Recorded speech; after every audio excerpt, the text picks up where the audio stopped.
चलिए अब चलते हैं स्पोरुलेशन को समझते हैं। स्पोरुलेशन होता क्या है। Sometimes instead of forming a single cyst amoeba produces A number of spores और इनशीटेड अमीबी।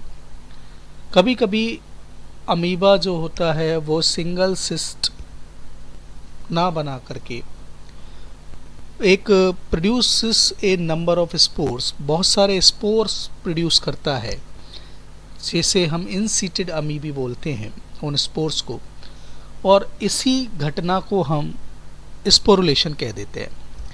The phenomenon is called sporulation. Spores take parts in both. Spores जो होते हैं ये दोनों तरीके से भाग लेते हैं, पार्टिसिपेट करते हैं, डिस्पर्जल और पेरिनेशन।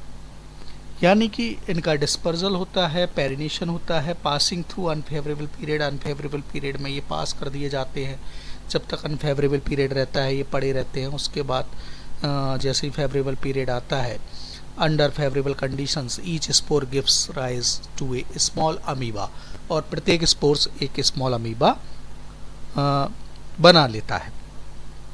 हम इसको थोड़ा सा ऐसे समझ सकते हैं कि जब अमीबा बार बार विभाजित हो रहा है, बार बार डिवाइड कर रहा है, और बार बार डिवाइड करने पर क्या हो रहा है कि नॉर्मल कंडीशन में ये बार बार एसेक्सुअल रिप्रोडक्शन में बार बार माइटोटिकली डिवाइड करता रहता है, और इस वजह से अमीबा को ऐसा मानते हैं कि ये कमज़ोर पड़ जाता है।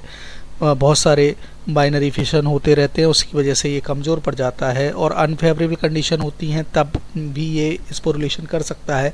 अमीबा की कुछ जो स्पीसीज होती हैं उनमें ये घटना देखने को मिल जाती है।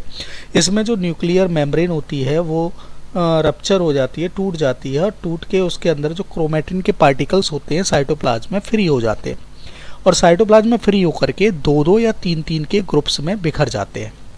धीरे धीरे प्रत्येक ग्रुप के चारों ओर एक न्यूक्लियर मेम्ब्रेन बन जाती है, और ये एक डॉटर न्यूक्लियस बन जाता है। फिर इसका जो पूरा बॉडी होता है अमीबा का, उसके अंदर जो साइटोप्लाज्म होता है वो इन छोटे छोटे न्यूक्लियस को चारों तरफ से घेर लेता है।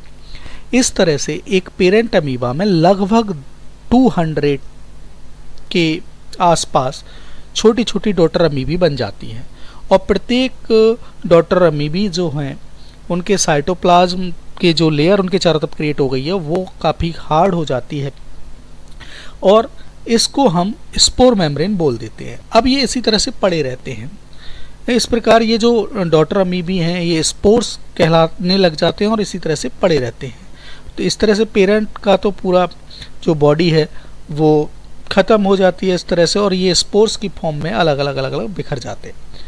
और ये जो जहाँ पर ये पॉन्ड्स में अगर बने हैं, पॉन्ड्स के अंदर पड़े हुए हैं, तो ये उसके जो बॉटम है उसमें चले जाते हैं, डूबे रहते हैं, और जैसे ही फेवरेबल कंडीशन आती हैं तो ये स्पोर की स्पोर वॉल जो होती है, मेम्ब्रेन होती है, वो डिज़ोल्व हो जाती है, और उसको कवरिंग को जो है फटने के बाद, कवरिंग के रप्चर होने के बाद इसमें से डॉटर अमीबी बाहर आ जाता है, और ग्रोथ होती है और एक एडल्ट अमीबा बना लेता है।